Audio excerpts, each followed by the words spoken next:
saludándole en el amor del Señor, deseando rica y abundante bendiciones del cielo hacia sus vidas. Ha llegado la hora de compartir el devocional, el pancito diario de vida que tanto bien hace a nuestras almas. Hoy vamos a reiniciar una sección de mucha bendición que se titula Estudiando un libro en tres partes. Estudiando un libro en tres partes. Obviamente un libro dentro de los 66 libros del canon bíblico. Yo quiero que vayamos a un libro que a veces resulta bastante enigmático. Es un libro del Nuevo Testamento, cuya riqueza de doctrina y práctica solo está a la par de la epístola del apóstol Pablo a los romanos. Y me estoy refiriendo a la epístola a los hebreos. Hoy vamos a comenzar a estudiar esta epístola maravillosa. Lo vamos a hacer en tres partes, dado que todo su contenido podemos seccionarlo para estudiarlo precisamente en tres partes muy bien definidas. Entonces, el tema de nuestra sección, estudiando un libro en tres partes, se titula Descubriendo la riqueza de Hebreos. Descubriendo la riqueza de Hebreos. Pero en el devocional de hoy vamos a estudiar su primera parte, la cual versa de la siguiente manera: Cristo es superior. Cristo es superior. Ese es el título del devocional con el que abrimos el día de hoy esta sección maravillosa que había estado en pausa por un tiempo, pero que de cada tanto, un martes al mes, se reactivará. En algún martes del próximo mes, probablemente igual va a ser el último martes, yo creo que así lo vamos a dejar para el último martes de cada mes, vamos a comenzar con este tipo de estudio. Ya no solamente vamos a hacer meditaciones en devocionales de tipo temático, de temas bíblicos, sino que de estudios de libros y tratar de resumirlo en tres partes. Bueno, si hay libros que da para toda una serie de una semana, lo vamos a hacer. Pero hoy comenzamos descubriendo la riqueza de Hebreos. Cristo es superior y podemos decir a todo. Bien, acompáñenme a la epístola a los Hebreos, por favor. Epístola a los Hebreos. Y vamos a leer capítulo 1, versículos 1 al 3. Capítulo 1, versículos 1 al 3. Busque, voy a dar contexto a esta epístola. Primero, es una carta o epístola bastante diferente a las demás, porque empieza casi como un sermón, pero sí termina como epístola, porque no tiene una salutación, no tiene un prólogo, una introducción como las demás cartas, pero sí al final hay despedida en donde se enfoca ese sentido también de carta. Es de autor desconocido, de fecha también difícil de comprobar. Lo que sí se sabe es que tiene que haber sido escrita antes del año 70 de nuestra era, producto de la destrucción de Jerusalén. La mayoría de todo lo que fue el canon nuevo testamentario se escribió antes de ese evento. Los receptores solamente se indica que es a los hebreos, aunque nunca en la carta se especifica más allá. Pero ya nos da la idea del propósito. El escritor inspirado, que puede haber sido Pablo, Apolos, Lucas, Priscila, Aquila, y hay varios más posibles candidatos, que incluso algunos postulan que puede haber sido hasta Timoteo, escribe a una comunidad cristiana de corte hebreo. Eran hebreos que se habían vuelto cristianos, hebreos cristianizados, que se estaban volviendo atrás y estaban retornando a las prácticas del judaísmo. Ese es el enfoque. Además, el libro presenta 5 grandes exhortaciones que las vamos a ver. ¿Ya? Bien, ¿encontró entonces la epístola a los Hebreos? Está después de las cartas de Pablo, vale decir, después de Filemón, y obviamente está justo antes de la carta a Santiago, o la carta más bien dicho de Santiago. Bien, Hebreos capítulo 1, versículos 1 al 3, voy a leer en el poderoso nombre del Señor Jesucristo la palabra de nuestro Dios, que a la letra dice de la siguiente manera: Dios, habiendo hablado muchas veces y de muchas maneras en otro tiempo a los padres por los profetas, en estos postreros días nos ha hablado por el Hijo, a quien constituyó heredero de todo, y por quien asimismo hizo el universo, el cual, siendo el resplandor de su gloria y la imagen misma de su sustancia, y quien sustenta todas las cosas con la palabra de su poder, habiendo efectuado la purificación de nuestros pecados por medio de sí mismo, se sentó a la diestra de la majestad en las alturas. Y agreguemos el versículo 4. Hecho tanto superior a los ángeles, cuanto heredó más excelente nombre que ellos. Amén. No quería anticipar el versículo 4 porque va a ser clave para comenzar a descubrir la riqueza del texto, pero lo leí también dentro de esta lectura del texto base para ya dar pie a esta idea de Cristo superior. Cristo es superior a todo. Podríamos decir, Cristo es igual supremo. Cristo es igual preeminente. Cristo es igual inigualable. Cristo es igual incomparable. Cuando digo que es preeminente, significa que tiene el primer lugar en todo. Cuando digo que es supremo, me refiero a que no hay ninguno mayor que Él. Eso es ser superior. Fíjese que este escritor incógnito, desconocido, comienza rápidamente posicionando al Señor Jesucristo primero como la revelación final, declarando que en el tiempo antiguo, de muchas formas, de muchas maneras, el Padre, Dios, habló a los padres por medio de los profetas. No se olvide, repito, los receptores aparentemente eran cristianos hebraicos, eran hebreos, o si gusta, judíos, que se habían hecho cristianos, que habían sido alcanzados a la gracia de salvación, siendo partes componentes de la iglesia de Cristo. Por eso le digo que el tema de la toma de Jerusalén por medio de Tito en el año 70 fue crucial, porque a partir de ahí la iglesia se segregó y potencialmente hasta el día de hoy la iglesia la componen en su mayor parte gentiles, es decir, gentes que no somos judías principalmente, ni por sangre, ni por etnia, ni por nacionalidad. Pero en un principio la iglesia comenzó en el elemento judío, y es aquí a donde apunta la carta. Por eso le habla de a los padres. ¿Cuáles padres? La gente preeminente del tiempo antiguo, la gente connotada del tiempo antiguo. Así Dios trabajó con Abraham, que es el padre nacional de Israel. Así trabajó con Moisés, que es el representativo de la ley y del mediador del antiguo pacto. Y así también Dios levanta una sucesión de profetas de oficio y profetas escritores, por medio de los cuales no solo trajo la revelación que después queda escrita, sino que interactuó con su pueblo usando estos mecanismos. Es por eso que comienza este escritor inspirado a presentar inmediatamente. Aquí no hay introducción, aquí no hay, no hay una pausa, no hay un paréntesis, aquí va directo al grano.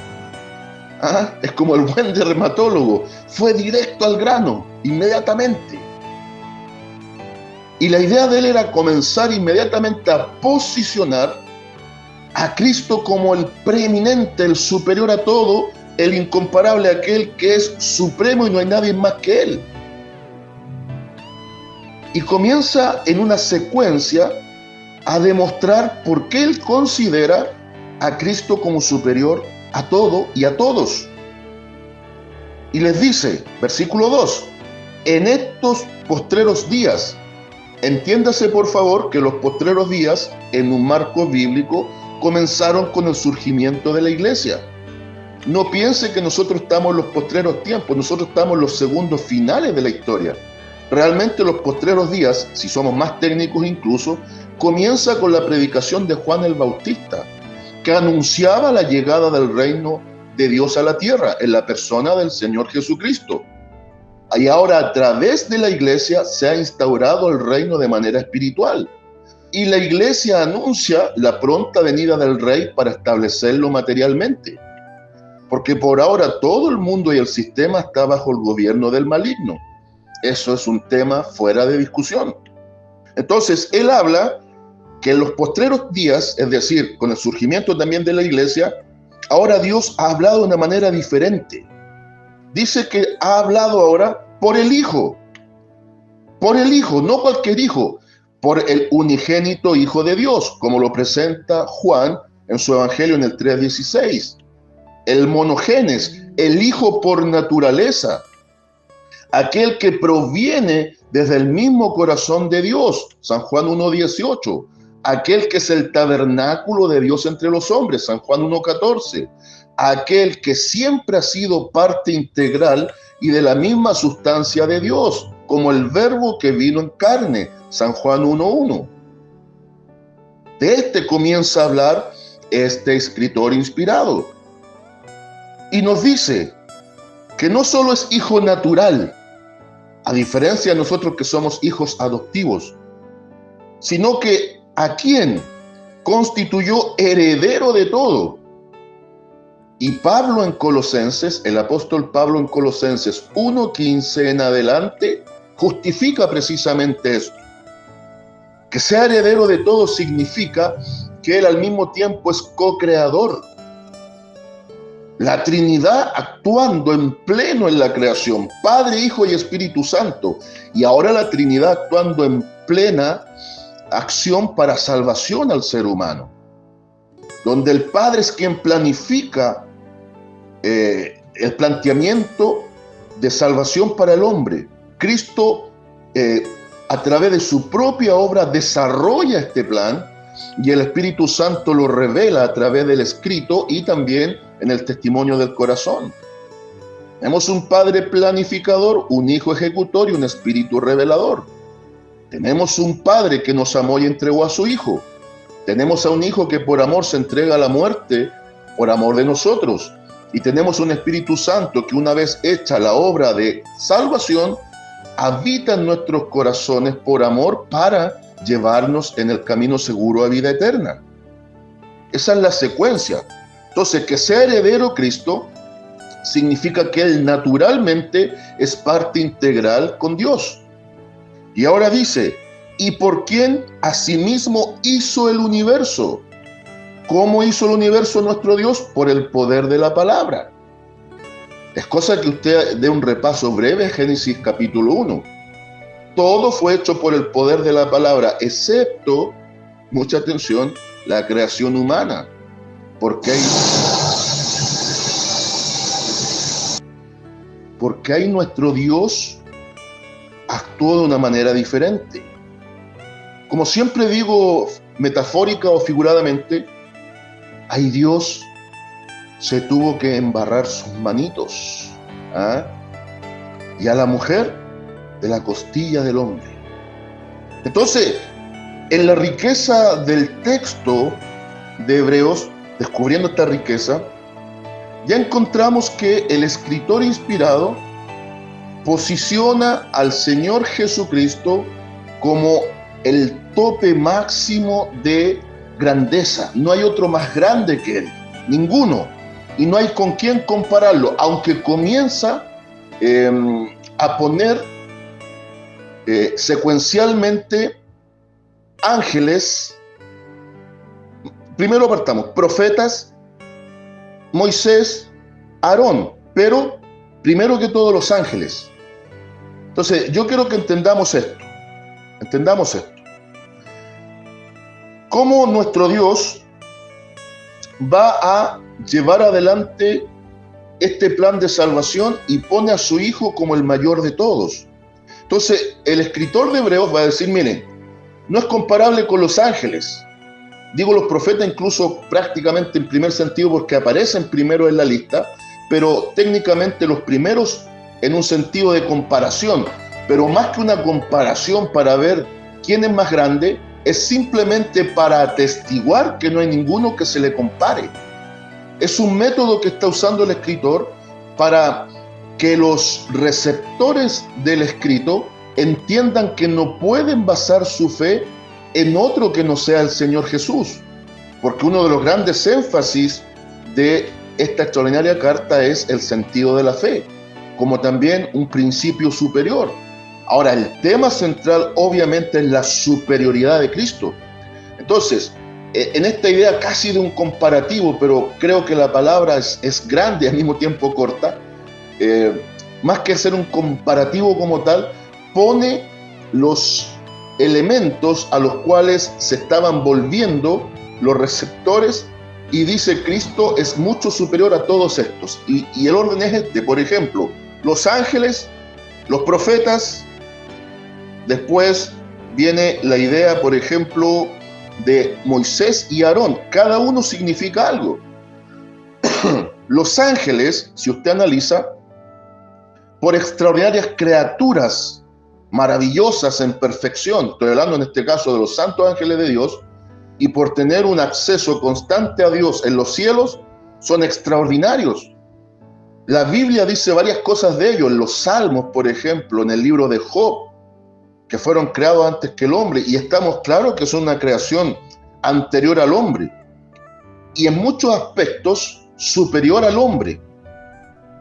Está el caso notable de que un solo ángel destruyó 185,000.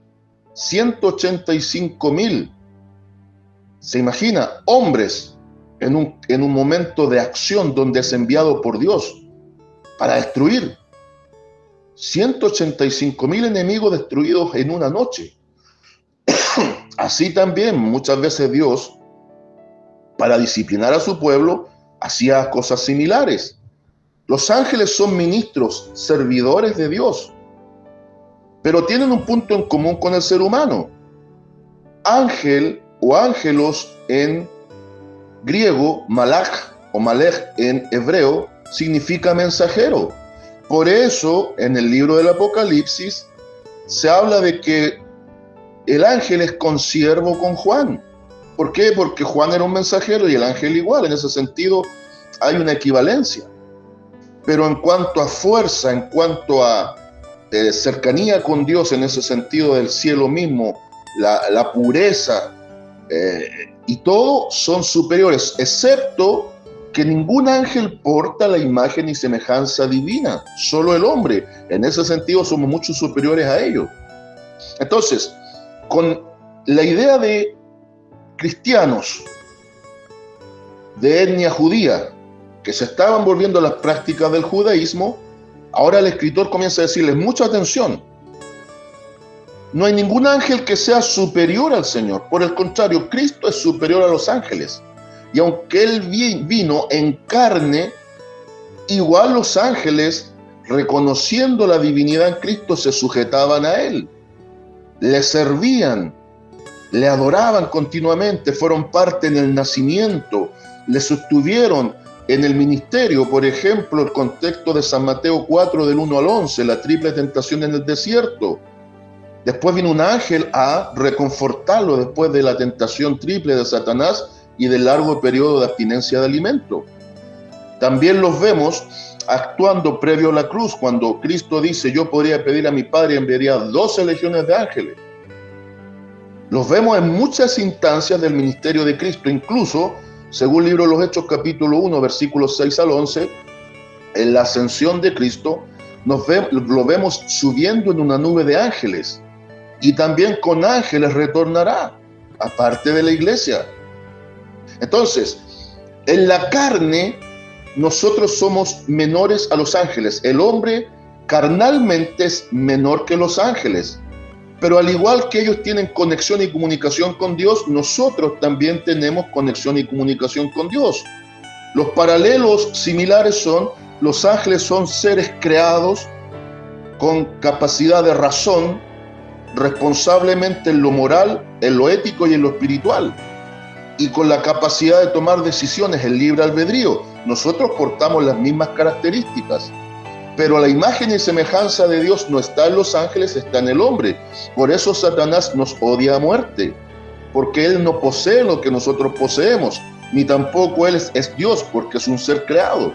Por eso él está en un tema ambiguo, él está en una atmósfera ambigua, porque no es Dios y jamás lo va a ser, ni tampoco es hombre, porque no porta nuestra imagen y semejanza divina.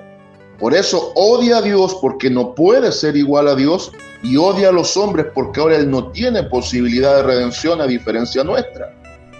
Entonces aquí hay una cuestión tremenda.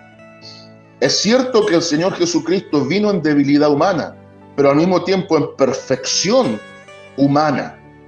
Ya desde ese aspecto Cristo es superior a los ángeles. Bien, cierro aquí esta parte. Note por favor. Y por quien mismo hizo el universo. Ahora, versículo 3, el cual siendo el resplandor de su gloria, él es el Dios expresado. San Mateo 17 nos muestra la transfiguración en el monte Tabor, y Pedro en sus cartas lo recuerda, lo reitera. Incluso oyeron la voz, que en una ocasión en el bautismo en agua, San Mateo 3, y en otra ocasión, San Mateo 17, la transfiguración del monte, se escuchó que este es mi hijo amado en el cual tengo complacencia. Allá bautizándose, identificándose con los hombres, y en el monte Tabor, en la transfiguración, mostrándose como todo Dios. Ahí está la dualidad de la doble naturaleza de Cristo. Y note por favor, y la imagen misma de su sustancia. Aquí la palabra en griego es icon, imagen, ícono. Cristo no es la fotocopia de, Cristo es el reflejo exacto de.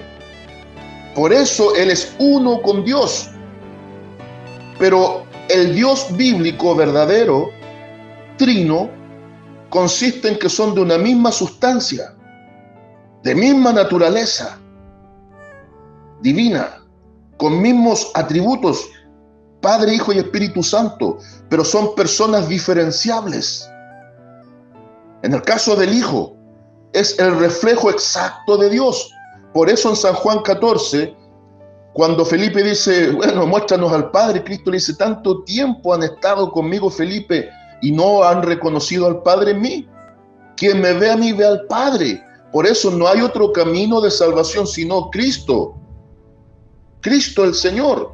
Y este es el énfasis, el asunto principal del escritor de Hebreos, donde en el 6.1 está el mensaje central. Avanza, no retrocedas, no te detengas, y si te detienes es solamente para recobrar fuerzas. Avanza hacia la meta, no vuelvas a las prácticas antiguas, no cedas pese a la presión. Pareciera que los aludidos en la carta, a quienes iba el mensaje, estaban cediendo a las presiones más que una persecución real. Parece que el ambiente era muy hostil, parece que las cosas le estaban jugando en contra, y eso estaba llevando a muchos de estos a volverse atrás. Es como decir, mire, no vale la pena seguir a Cristo porque no veo promesas cumplidas, porque veo que todo es lucha, que todo es problema, que la paso mal. Algunos llegan a decir, en el mundo estaba más tranquilo.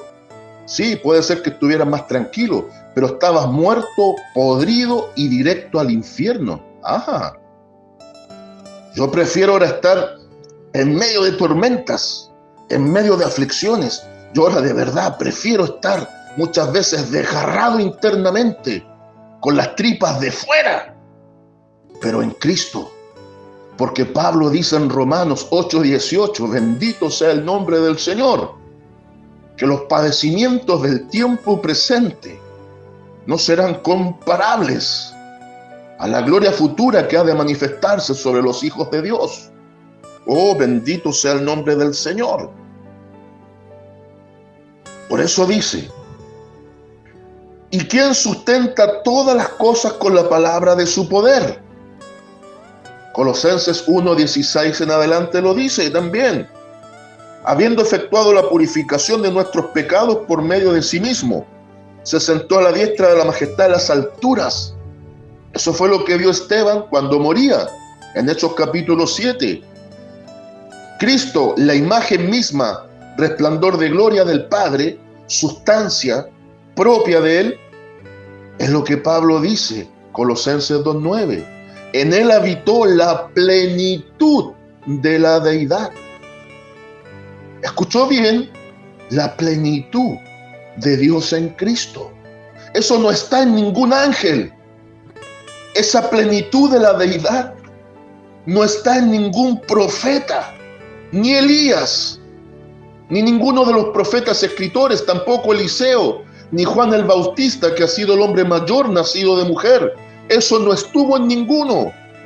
Ni Moisés, que fue el mediador del primer pacto, del pacto antiguo.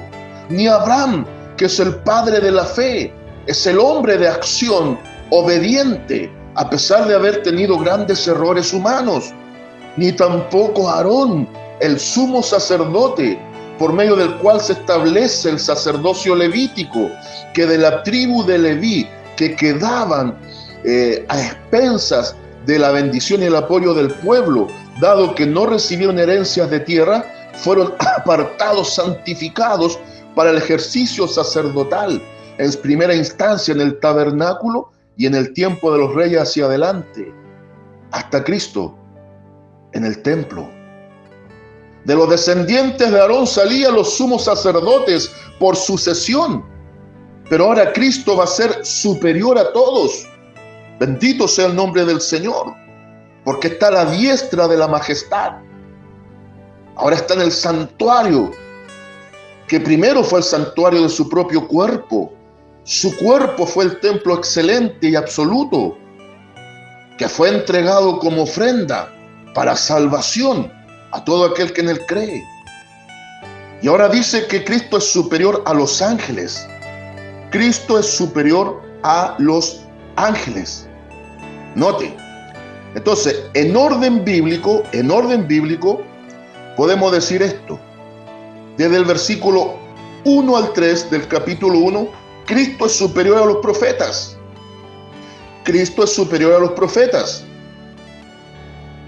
Porque Dios habló por medio de instrumentos en el tiempo antiguo. Ahora Dios, que vino en carne, habló directamente por la boca de su propio Hijo.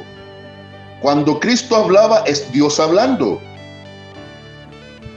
Y Él no decía: así dice el Señor, así establezco, así digo. Él nunca pasó por encima de la ley de su Padre.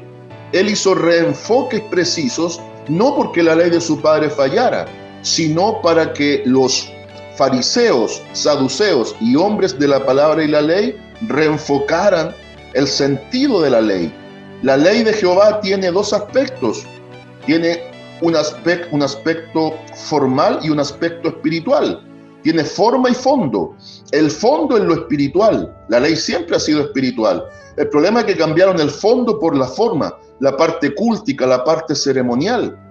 Y ese fue el error de esta gente. Y Cristo, cuando dice: de cierto os digo, y Él dice: esta es la forma. Él habló como Dios mismo, porque realmente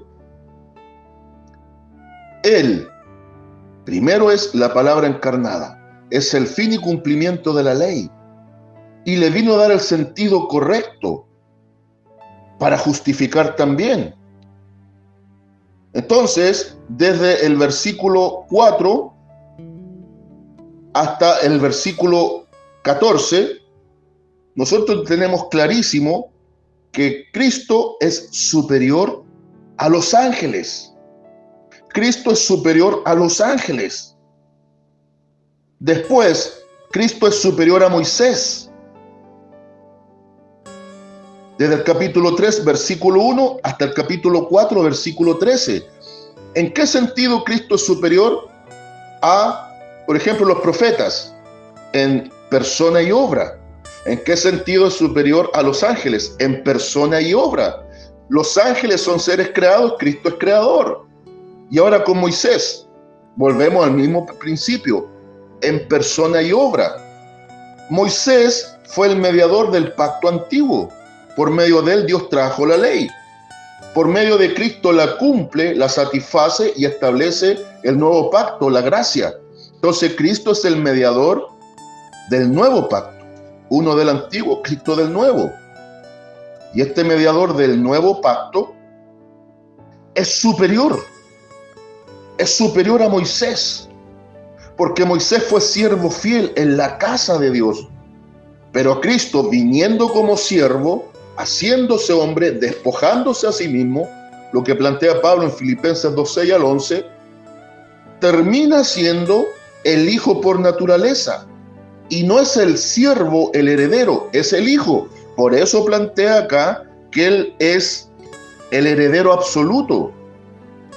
Entonces Cristo es superior en la persona misma, porque es deidad junto con ser hombre, y también en obra, en el ministerio. Moisés intercedió por los suyos. La figura del becerro de oro de Éxodo 32. Todo lo que conllevó, ya en Éxodo 33 también, cuando incluso Dios airado dice, barreré este pueblo, los raeré y te daré un pueblo mejor. Y Moisés dice, no hagas tal cosa para que tu nombre no sea blasfemado. Y no es que Dios se arrepienta, sino que Dios muchas veces pone a prueba a sus siervos para que los siervos sepan de qué calibre están hechos, no que Dios no conozca. Pero Cristo hizo algo superior. Cristo no solo intercedió por un pueblo, Cristo, entregando su vida, intercedió para salvación de la humanidad, donde hay una posibilidad a todo ser humano. No creo en una salvación universal, que al final de los días todos iremos al cielo. No.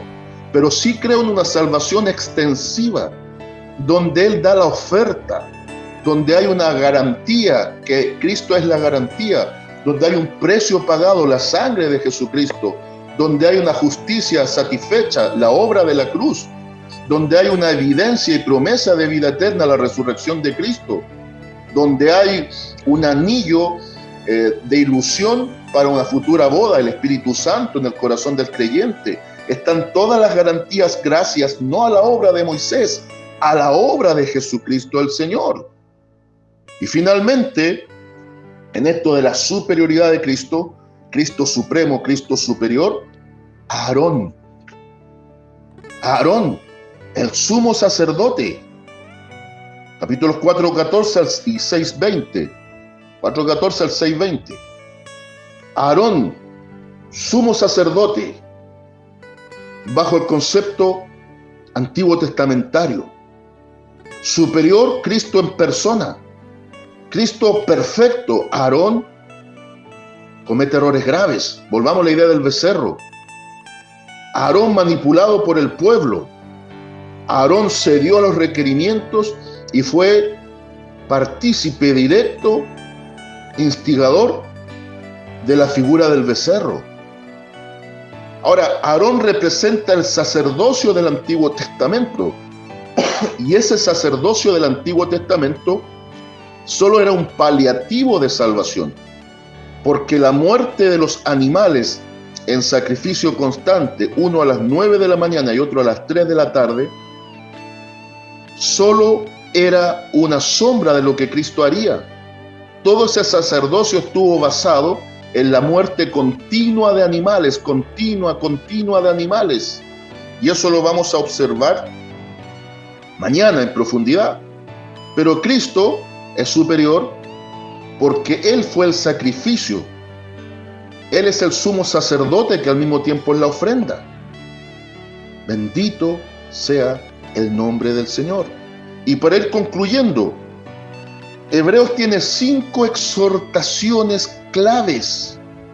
Y cuando digo exhortaciones, es consejería, pero a veces con palabras duras. Y la exhortación tiene dos líneas de acción. Impulsa a alguien a dejar una mala práctica o impulsa a alguien a activar cuando no lo está haciendo. Y creo que estas exhortaciones tienen de ambas. Son advertencias frente a las malas prácticas y son consejería para avanzar por la fe hacia la meta. La primera está capítulo 2, versículos 1 al 4, y todas tienen que ver con el acercamiento hacia la palabra de Dios.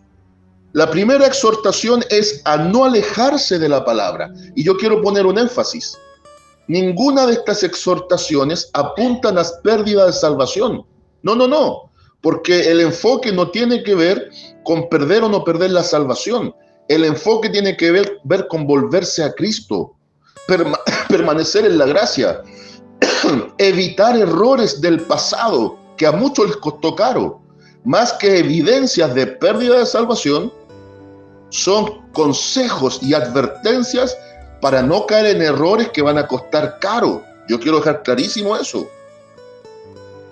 Desde el 3:7, capítulo 3, versículo 7, al capítulo 4, versículo 13, no dudar de la palabra. No dudar de la palabra. Y en esta primera sección, la otra exhortación, que va desde el capítulo 5 al 11 y hasta el 6:20, no endurecerse contra la palabra. ¿Cómo vamos a dividir la carta para irla estudiando? Podemos dividirla en esta primera parte de la superioridad de Cristo, desde el capítulo 1 al 6. Desde el capítulo 1 al 6. Y este capítulo tiene 3 advertencias sublimes, todas asociadas a la palabra. Les repito, no alejarse de la palabra, no dudar de la palabra, no endurecerse contra la palabra. Pero después, en la segunda sección, capítulo 10, versículos 26 al 39, y le vamos a echar una miradita mañana con la ayuda del Señor, no menospreciar la palabra, no mirarla en poco, no pisotear la sangre de Jesucristo. Y la última sublime advertencia, para la parte 3, la parte final, donde va a hablar de la fe, está en el capítulo 12, versículos 14 al 19. No desobedecer la palabra. Rápidamente las exhortaciones. ¿Qué pasa cuando nos alejamos de la palabra? En el capítulo 2 se nos dice que tenemos una salvación tan grande, muy grande. No nos deslicemos porque caemos. Alguien que se resbala puede caer. ¿Qué evita que caigamos? Permanecer en la palabra. San Juan 8, 31 y 32 le dice a sus discípulos: si ustedes son mis discípulos, permanecerán en la palabra. Y a través de esa permanencia viene el conocimiento. Permanencia es igual conocimiento. ¿De qué? De la verdad. Y la verdad que causa libertad. Entonces hay una ecuación. Permanencia de conocimiento es igual libertad en Cristo, porque conocemos la verdad. Hay una ecuación ahí. Permanencia en la palabra va a producir conocimiento, pero ese conocimiento se traduce en verdad, y eso da como resultado libertad. Entonces, permanencia de la palabra más conocimiento de la verdad es igual libertad en Cristo. El problema es que estos se estaban haciendo nuevamente esclavos de la ley, y eso es lo que plantea el apóstol Pablo en Gálatas capítulo 5.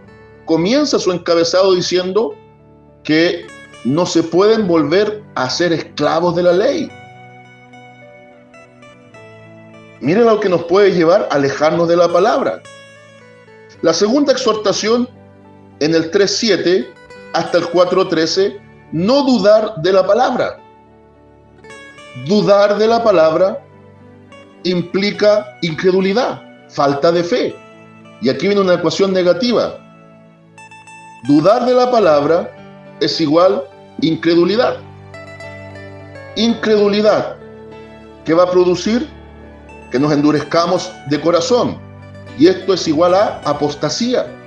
Apostasía es volverse atrás de la fe, volverse atrás del llamamiento, dejar de practicar una vida en verdad y estar esclavo nuevamente a la mentira. Es tomar la palabra en poco y arreglarla a mi conveniencia. Eso es apostasía. Entonces, fíjense la secuencia. Nos alejamos de la palabra, comenzamos a perder fe porque dudamos de ella, y Romanos 10:14 dice que la fe realmente viene por la palabra entendida y practicada. Y finalmente, cuando ya comenzamos a apostatar y a endurecer el corazón, podemos llegar al extremo de endurecernos contra la palabra. Ahora, ese es un misterio grande, que haya gente que llegue a ese extremo. Mire, desde lo personal, creo, no digo que sea una realidad concreta, creo que una persona que ha nacido de nuevo, un verdadero nuevo nacido, nunca haría eso. Y tengo ciertos fundamentos. Juan en su primera carta, capítulo 2, lo enseña. Capítulo 4 sigue reiterando. Capítulo 3 habla de los hijos de Dios en su primera carta. Y dice que nadie, sino por el Espíritu, dice Señor a Cristo. Vale decir, el Espíritu nos lleva a sujetarnos al señorío de Cristo. Porque resbalemos, porque pequemos de distintas formas, no significa que vamos a llegar a ser apóstatas. Creo que los genuinos apóstatas son los que nunca han nacido de nuevo. Gente que es simpatizante del Evangelio, pero no necesariamente un nacido de nuevo. Ahora, el cuidado es a los que han nacido de nuevo. Pongan atención en esas malas prácticas y no las repitan. Porque ya endurecerse contra la palabra es blasfemar contra Dios. Y ahí sí que estamos metidos en graves problemas.